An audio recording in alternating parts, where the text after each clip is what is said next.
Estamos de volta para a terceira parte da aula do domingo, hoje, dia 7 de março de 2021, pelo CEPEP. A disciplina aqui é Legislação e Ética Profissional. Turmas, Eletrotécnica 7 de Camusim, Eletrotécnica 18 e Mecânica 10 do Paracuru. Sou professor Eric Brasil. Falo também em nome do coordenador-geral, professor Antônio Castro, da coordenadora do Paracuru, professora Ana Maria, da coordenadora de Camusim, Morgana, e de toda a nossa equipe.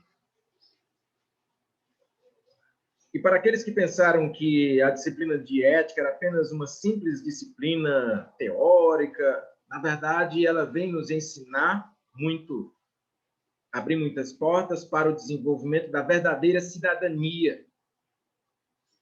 Precisamos das práticas, precisamos da experiência, mas precisamos também das lições educacionais.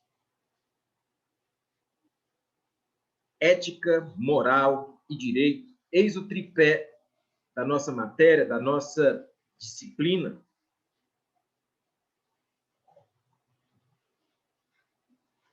Conforme eu prometi, hoje nós vamos fazer uma atividade.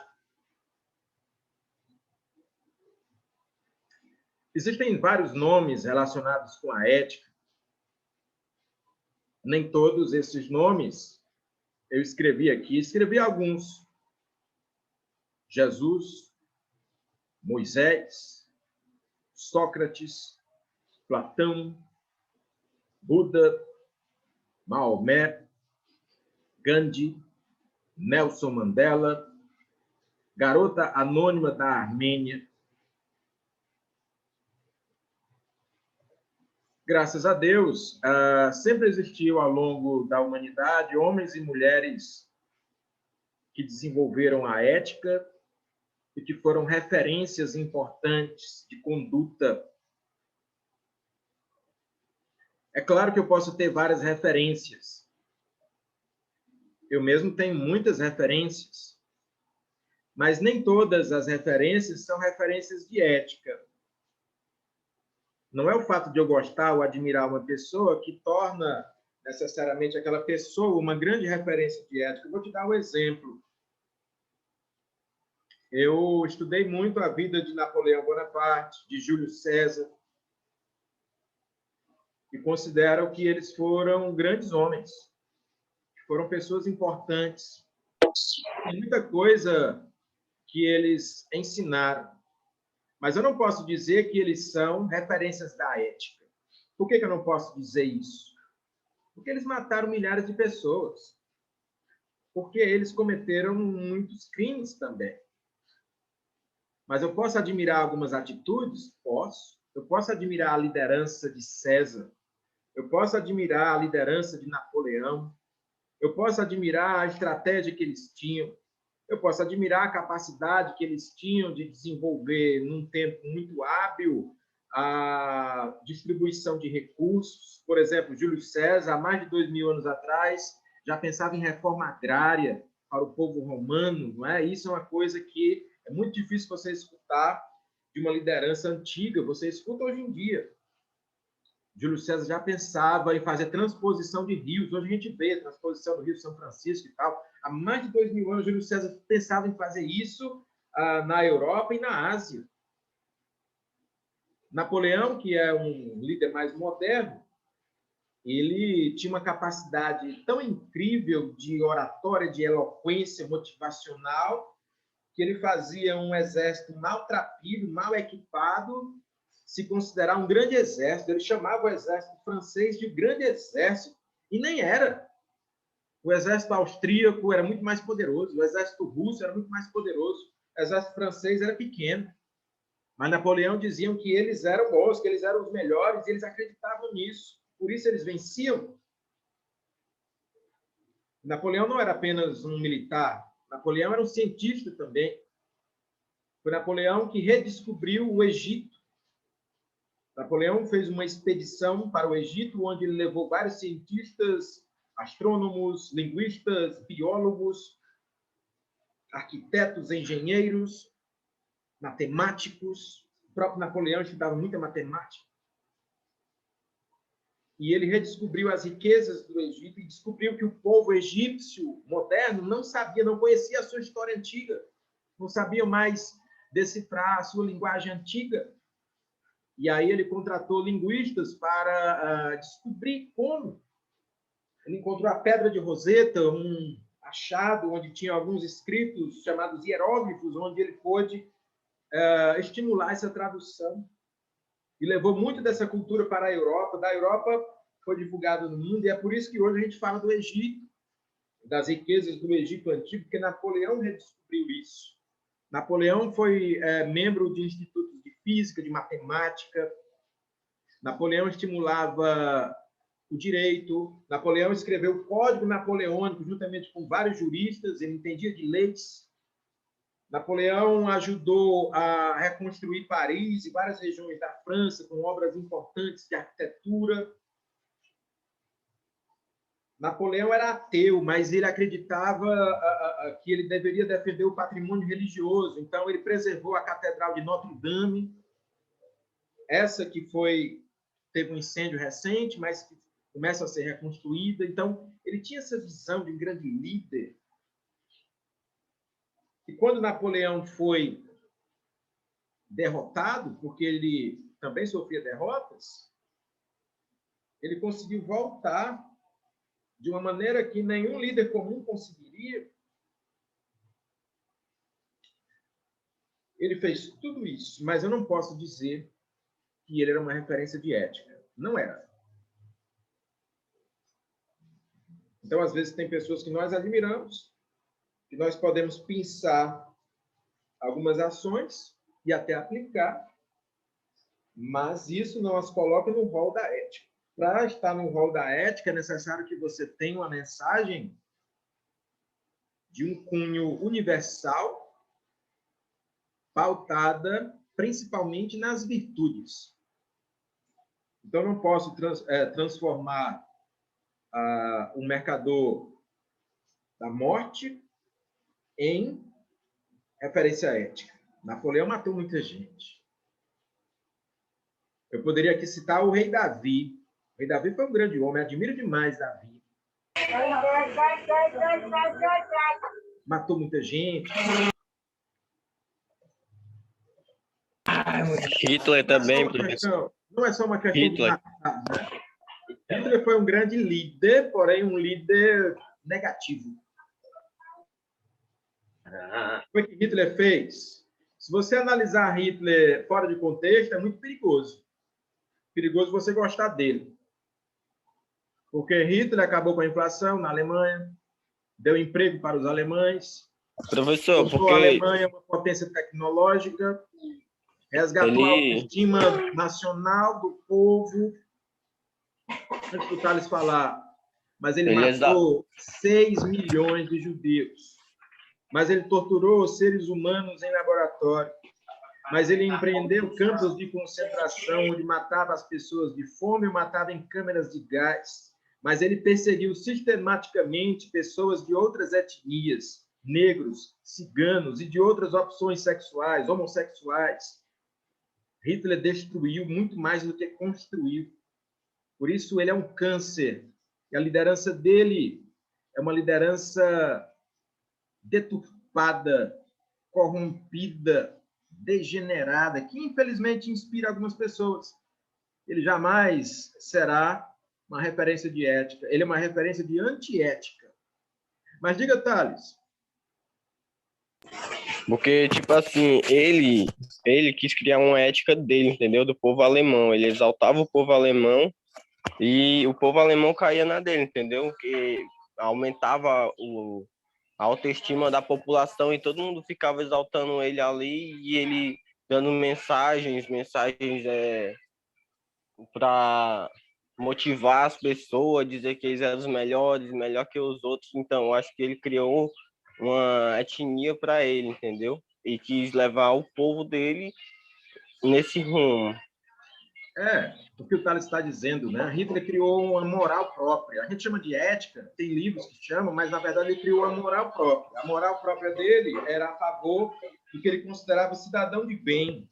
O que era o cidadão de bem? Era o alemão de sangue ariano, branco, que tivesse as características que ele determinava. Esse é o cidadão de bem. Qualquer um que não se enquadrasse nisso não era um cidadão completo. Ele considerava como se fosse um servo, um escravo, um agregado, mas cidadão mesmo para ele, o chamado bom alemão, tinha que ter as características que ele considerava, características físicas e também comportamentais. Qualquer um que estivesse fora disso, da sua moral, não era cidadão, não tinha cidadania plena, né? Isso cai muito, antes do Lucas Ramon falar, isso cai muito naquilo que nós observamos ontem, de seguir cegamente um líder. Tenha muito cuidado com isso. Por que que um povo tão inteligente, tão preparado quanto o povo alemão, não todos, mas uma boa parte, seguiu Hitler? Porque eles acabaram acreditando cegamente na mensagem dele. Em vez de raciocinar, né, eles poderiam dizer, poxa, Hitler tem planos legais, mas isso aqui está errado, isso aqui está errado, isso aqui eu não vou permitir, isso aqui é muito exagerado. Se você assistir ao filme, também tem um livro e de uma história real chamada Operação Valkyria, que é um filme até conhecido, com um ator chamado Tom Cruise, né, muito conhecido. Você vai ver a história de um coronel alemão que fez parte do exército nazista, chamado Coronel Klaus Stauffenberg. Ele, durante muito tempo, ele seguiu Hitler. Durante muito tempo, ele acreditava que Hitler estava certo. Só que chega uma hora que ele começa a raciocinar e diz, espera aí, cara, esse homem não está certo, não. Esse homem está matando, está discriminando, está perseguindo, está invadindo, tem alguma coisa errada. Aí o Stauffenberg, juntamente com outros alemães, não tinha só alemão nazista, tinha alemães que eram contra, se unem com essas pessoas e tentam tirar Hitler do poder. Só que ele não consegue. Ele é morto, ele é fuzilado, mas ele é considerado hoje um dos maiores heróis da Alemanha. O nome dele é Klaus Stauffenberg. Se você quiser conhecer a história dele, assista ao filme Operação Valkyria. É um filme muito conhecido, tem aí na Netflix, tem para você baixar na internet. Operação Valkyria.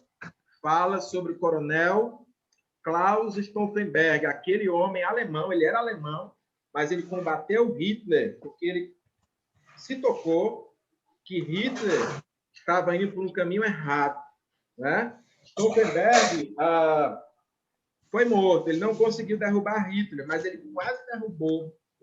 E não é por ele ter conseguido ou não, mas ele se tornou uma referência de um alemão verdadeiro e de uma pessoa muito visionária, porque ele enxergou muito antes no cidadão comum que Hitler estava errado. E hoje ele é reconhecido como o verdadeiro herói da Alemanha. Hitler é considerado hoje o inimigo, né, o anti-herói, o antiético. E o Klaus Stauffenberg, que combateu Hitler, é considerado o herói daquele povo. Certo? Diga, Lucas Ramon, pode falar. Certo, professor. Eu vi uma história, né, que Hitler ele matava seus próprios filhos por não ser sangue puro. Tipo assim, olhos azuis, cabelo loiro, branco, já que a mulher dele não era loira, segundo a história, né? O professor me disse que ele não queria filho cabelo moreno, marrom, assim. Ele queria loiro, olhos azuis. Se não tivesse essas características, ele mandava matar. Eu não sei se estou certo, mas... Fazendo um comentário aqui... É verdade isso? Né? Não necessariamente ele mandava matar aqueles que ele considerava inimigos. Quem eram os que ele considerava inimigos? Todos os judeus do mundo, para ele, eram inimigos. Tem judeu no mundo todo, né? Porque você sabe que Israel em determinado momento, aí os judeus se espalharam pelo mundo. Jesus era judeu, por exemplo. Então, se Jesus vivesse na Alemanha na época de Hitler, ele ia perseguir Jesus também. Um outro exemplo de judeu muito famoso que Hitler perseguiu, Albert Einstein, o grande físico alemão. Albert Einstein era judeu também. E Einstein teve que fugir da Alemanha, ele era alemão, ele teve que fugir da Alemanha para ir para os Estados Unidos, porque ele também foi perseguido. Então, Hitler também perseguia cientistas, né? Professores, ele perseguia, certo? Em relação às características que você falou, são até contraditórias, porque Hitler não era loiro. Hitler não era tão alto assim, ele era um homem de média estatura. Então, ele queria que o alemão fosse loiro, dos olhos azuis, alto, mas ele não era, né? E dizem até que ele tinha uma origem de sangue que não era exatamente a origem ariana. E outro detalhe, ele não era alemão, ele era austríaco. Hitler nasceu na Áustria. Depois foi que ele conseguiu a cidadania alemã. Ele não era alemão, então ele era um austríaco que chegou ao poder na Alemanha. Entendeu? Então ele tinha não muitas bate bem a cabeça. né? Tinha muitas contradições. Na verdade, ele tinha, claro, inteligência, claro, alguns dons, tinha. Mas depois ele degenerou isso para uma coisa doentia. Certo?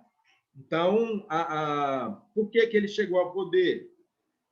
Porque ele aproveitou o vácuo de poder, onde a população alemã estava desesperada e queria um novo líder, e Hitler se apresentou como se fosse esse novo líder. Ele era uma pessoa ainda relativamente desconhecida, ele tinha ideias nacionalistas, ele queria desenvolver a Alemanha, mas ninguém conhecia de verdade o pensamento dele de destruição, de intolerância, de perseguição e de assassinatos, né?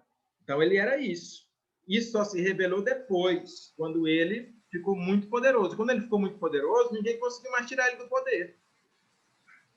Por isso, assista o filme Operação Valquíria, que você vai ver que quando Hitler ficou muito poderoso, até homens poderosos, empresários, políticos e o povo comum, e até alguns militares tentaram tirar Hitler do poder e não conseguiram. Hitler só caiu quando a União Soviética invadiu Berlim. Aí depois veio os Estados Unidos, veio a Inglaterra, veio os soldados franceses, né? Mas deu trabalho para derrubar o cara. Então, isso mostra também o perigo de conceder poder para aqueles que têm intenções obscuras, né? Isso é um exemplo de nazismo. O nazismo que é? O nazismo é uma reconfiguração do fascismo. O fascismo é uma doutrina nacionalista criada na Itália por Benito Mussolini. E Hitler era um fascista, só que um fascista mais radical ainda. Aí a gente chama de nazista, né? Certo? Então, ter cuidado com condutas e comportamentos similares. Mas, professor, qual é a atividade que nós vamos fazer, afinal? Vou mostrar para vocês. Aqui nós temos nomes: Jesus, Moisés, Sócrates, Platão, Buda, Maomé, Gandhi, Nelson Mandela e a garota anônima da Armênia. Você vai escolher um nome. Não é obrigado ser um desses nomes, não. Pode ser um desses. Mas eu quero que você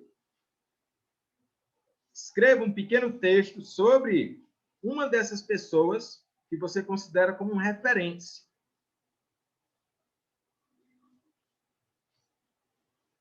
E aí, você vai escrever e depois você vai ler para mim aqui mesmo pelo Zoom. Se você não quiser ler, se você não quiser se pronunciar, você pode mandar os seus escritos pelo meu WhatsApp. Você tira uma foto e aí você manda para o meu WhatsApp. É obrigado a fazer isso, professor? Não, mas isso já é uma atividade que já vai pontuar para a disciplina de legislação e ética profissional. Você escolhe um nome e você desenvolve um texto a seu critério. São mais dois.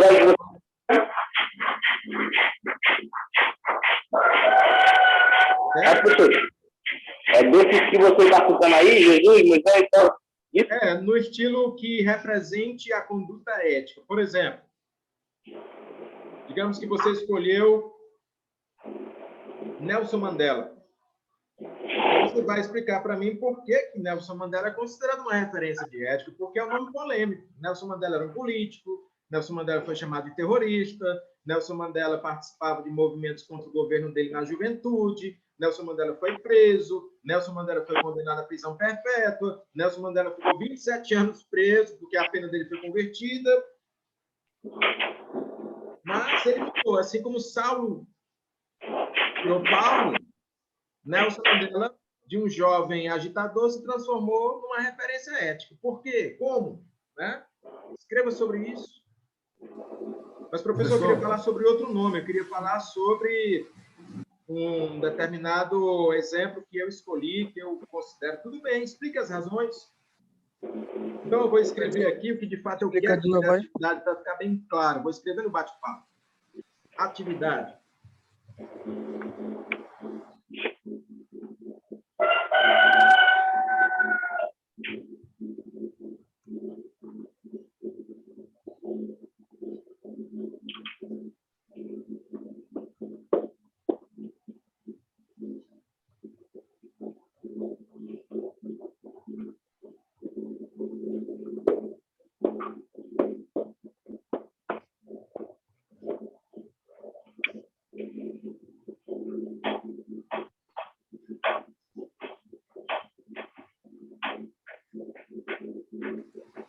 Bem, professor? Diga, Jaciel. No caso, eu posso escrever, falar sobre ética e moral de uma pessoa dentro da minha família. Então, Pode, se você considerar que existe ética nessa pessoa, com certeza, né? Porque a ética não está presente só nos famosos, também está presente nos anônimos. Eu falei da garota anônima da Armênia, ninguém sabe nem o nome dela, mas que existia uma mulher de verdade que passou por tudo aquilo e ainda foi um exemplo de ética, né?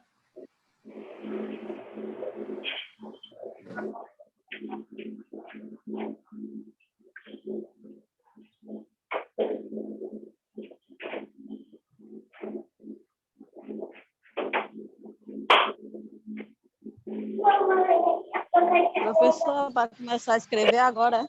Exatamente.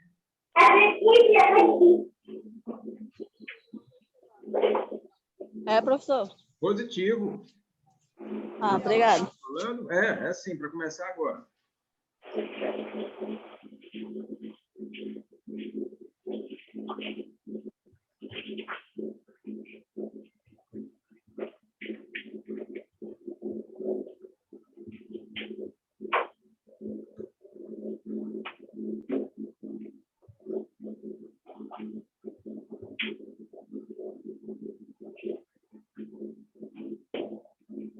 Professor, eu tenho quanto tempo para fazer essa atividade? Você vai ter 30 minutos. Para uns é muito, para outros é pouco, mas 30 minutos.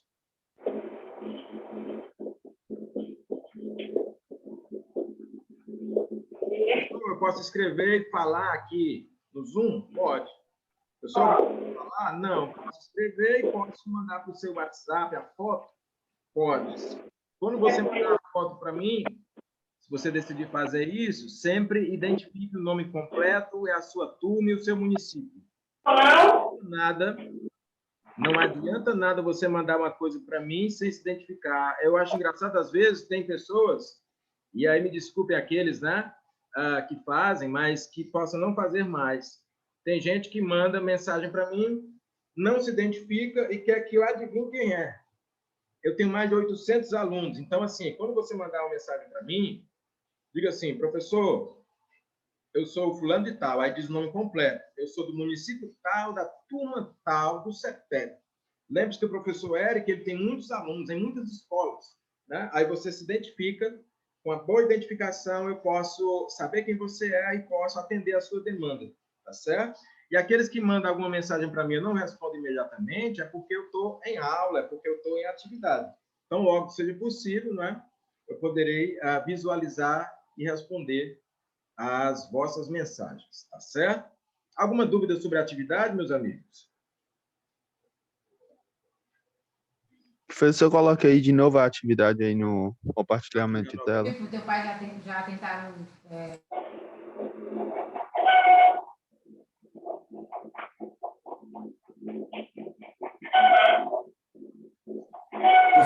caso aí, professor, é só falar sobre a questão ética só, né, da pessoa. Isso.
Eu recomendo que você anote ou faça um print ou tire uma foto, né, a respeito da atividade. Eu vou interromper o compartilhamento de tela.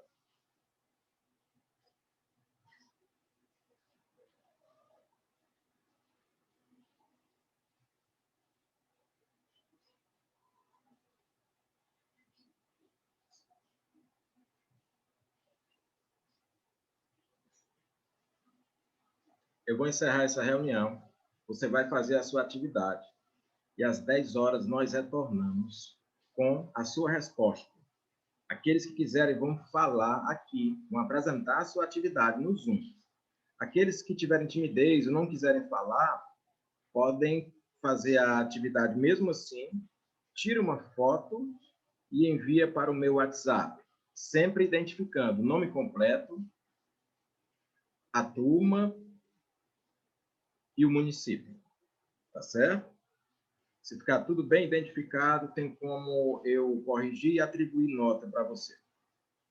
Então, 10 horas em ponto, reiniciamos a transmissão. Alguma dúvida até aqui?